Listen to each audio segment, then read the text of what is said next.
আমেরিকার ক্যালিফোর্নিয়ার যে দাবানলের আগুন সেটা এখনো থামেনি।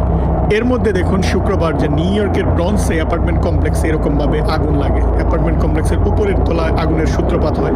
এখানে যেহেতু ফায়ার অ্যালার্ম বেজে ওঠে এবং সাথে সাথেই ফায়ার সার্ভিসকে কল করা হয়, তারা এসে আগুন নিয়ন্ত্রণে আনে, কিন্তু এর মধ্যেই অনেকেই আহত হয়েছে এবং কয়েক ডজন পরিবার তারা দেখা যায় ঘর থেকে বের হতে হয়েছে বা বর্তমানে তারা হোমলেস বা খোলা আকাশের নিচে বসবাস করছে।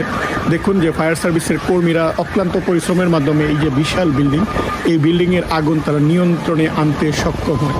তা না হলে এভাবেই কিন্তু এটা বাতাসের মাধ্যমে ছড়িয়ে পড়তো এক বিল্ডিং থেকে আরেক বিল্ডিংয়ে।